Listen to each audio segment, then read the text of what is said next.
The Battle of the Alamo was a pivotal event in the Texas Revolution. Following a 13-day siege, Mexican troops under President General Antonio López de Santa Anna launched an assault on the Alamo mission near San Antonio de Beacutexar, killing all of the Texian defenders. Santa Anna's cruelty during the battle inspired many Texians, both Texas settlers and adventurers from the United States, to join the Texian army. Buoyed by a desire for revenge, the Texians defeated the Mexican army at the Battle of San Jacinto, on April 21, 1836, ending the revolution. Several months previously, Texians had driven all Mexican troops out of Mexican Texas. About 100 Texians were then garrisoned at the Alamo. The Texian force grew slightly with the arrival of reinforcements led by eventual Alamo co-commanders James Bowie and William B. Travis. On February 23, approximately 1,500 Mexicans marched into San Antonio de Beacutexar as the first step in a campaign to retake Texas. For the next 10 days the two armies engaged in several skirmishes with minimal casualties.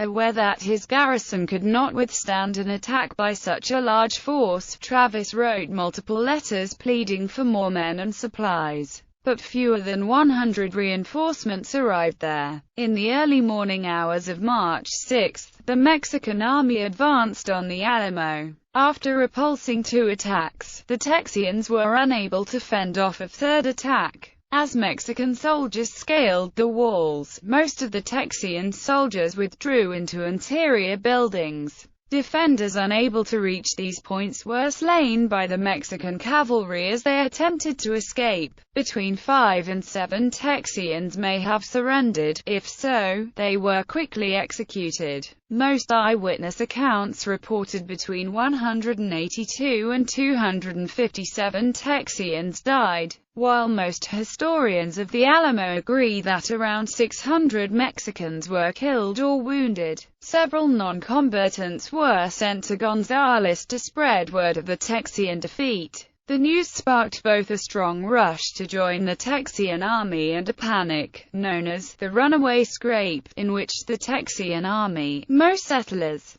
and the new Republic of Texas government fled from the advancing Mexican army. Within Mexico, the battle has often been overshadowed by events from the Mexican-American War of 1846–48. In 19th-century Texas, the Alamo complex gradually became known as a battle site rather than a former mission. The Texas legislature purchased the land and buildings in the early part of the 20th century and designated the Alamo Chapel as an official Texas state shrine. The Alamo is now the most popular tourist site in Texas. The Alamo has been the subject of numerous non-fiction works beginning in 1843. Most Americans, however, are more familiar with the myths spread by many of the movie and television adaptations, including the 1950s Disney miniseries Davy Crockett and John Wayne's 1960 film, The Alamo.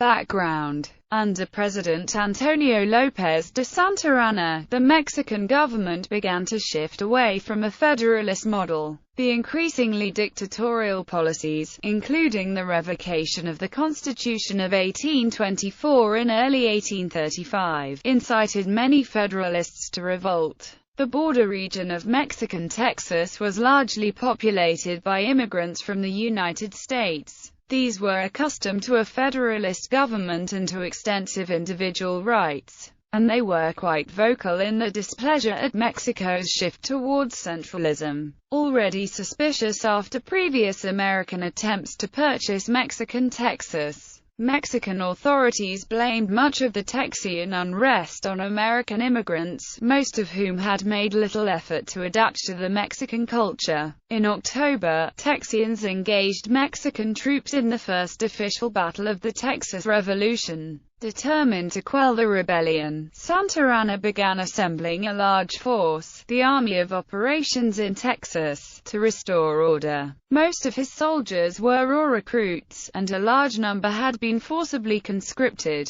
The Texians systematically defeated the Mexican troops already stationed in Texas. The last group of Mexican soldiers in the region, commanded by Santa Anna's brother-in-law, General Martin Perfecto de Cos, surrendered on December 9 following the siege of Bejuquexar. By this point, the Texian army was dominated by very recent arrivals to the region, primarily adventurers from the United States. Many Texas settlers, unprepared for a long campaign, had returned home, angered by what he perceived to be American interference in Mexican affairs. Santa Anna spearheaded a resolution classifying foreigners found fighting in Texas as pirates. The resolution effectively banned the taking of prisoners of war. In this period of time, captured pirates were executed immediately. Santa Anna reiterated this message in a strongly worded letter to United States President Andrew Jackson. This letter was not widely distributed,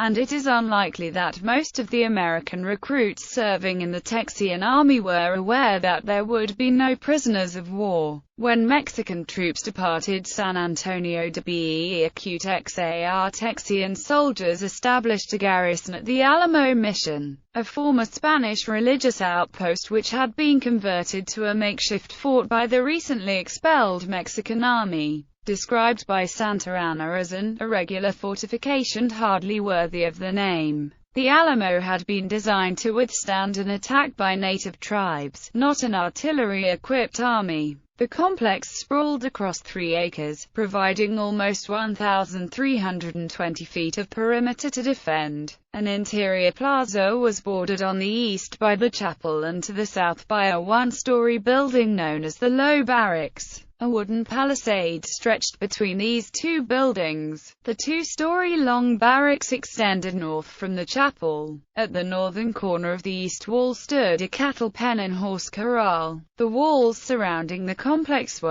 at least 2.75 feet thick and ranged from 9 to 12 feet high. To compensate for the lack of firing ports, Texian engineer Green B. Jameson constructed catwalks to allow defenders to fire over the walls. This method, however, left the rifleman's upper body exposed. Mexican forces had left behind 19 cannons, which Jameson installed along the walls. A large 18-pounder had arrived in Texas with the New Orleans Grays. Jameson positioned this cannon in the southwest corner of the compound. He boasted to Texian Army Commander Sam Houston that the Texians could whip 10 to 1 with our artillery. The Texian garrison was woefully undermanned and underprovisioned, with fewer than 100 soldiers remaining by January 6, 1836. Colonel James C. Neal, the acting Alamo commander, wrote to the provisional government,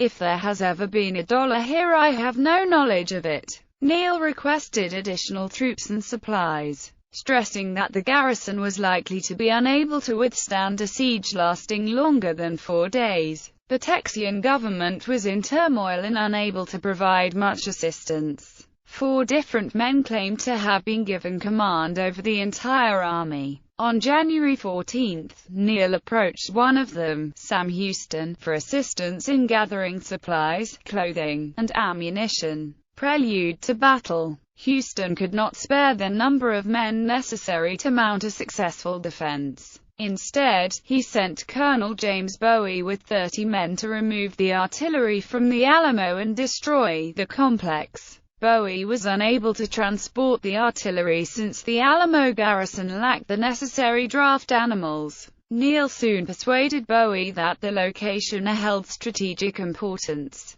In a letter to Governor Henry Smith, Bowie argued that the salvation of Texas depends in great measure on keeping Bejuquexar out of the hands of the enemy. It serves as the frontier picket guard, and if it were in the possession of Santa Anna, there is no stronghold from which to repel him in his march towards the Sabine. The letter to Smith ended, "Colonel Neal and myself have come to the solemn resolution that we will rather die in these ditches than give it up to the enemy." Bowie also wrote to the provisional government, asking for men, money, rifles, and cannon powder. Few reinforcements were authorized. Cavalry officer William B. Travis arrived in Bejuquexar with 30 men on February 3. 5 days later, a small group of volunteers arrived, including the famous frontiersman and former U.S. Congressman David Crockett of Tennessee. On February 11, Neal left the Alamo, determined to recruit additional reinforcements and gather supplies. He transferred command to Travis, the highest-ranking regular Army officer in the garrison. Volunteers comprised much of the garrison, and they were unwilling to accept Travis as their leader. The men instead elected Bowie, who had a reputation as a fierce fighter, as their commander. Bowie celebrated by getting very intoxicated and creating havoc in BERQTXAR. To mitigate the resulting ill feelings, Bowie agreed to share command with Travis. As the Texians struggled to find men and supplies, Santa Anna continued to gather men at San Luis Potosi. By the end of 1835, his army numbered 6,019 soldiers. Rather than advance along the coast, where supplies and reinforcements could be easily delivered by sea, Santa Anna ordered his army inland to BERQTXAR, the political center of Texas and the site of Coss's defeat. The army began its march north in late December. Officers used the long journey to train the men. Many of the new recruits did not know how to use the sights of their guns, and many refused to fire from the shoulder because of the large recoil. Progress was slow. There were not enough mules to transport all of the supplies, and many of the teamsters, all civilians, quit when the pay was delayed. The large number of soldadura, women and children who followed the army, consumed much of the already scarce supplies. The soldiers were soon reduced to partial rations. On February 12 they crossed the Rio Grande. Temperatures in Texas reached record lows, and by February 13 an estimated 15–16 inches of snow had fallen. Hypothermia, dysentery, and Comanche raiding parties took a heavy toll on the Mexican soldiers. On February 21, Santa Anna and his vanguard reached the banks of the Medina River, 25 miles from BERQTXAR. Unaware of the Mexican army's proximity, the majority of the Alamo garrison joined BERQTXAR residents at a fiesta. After learning of the planned celebration, Santa Anna ordered General Joaquin Ramirez y Sesma to immediately seize the unprotected Alamo. But sudden rains halted that raid.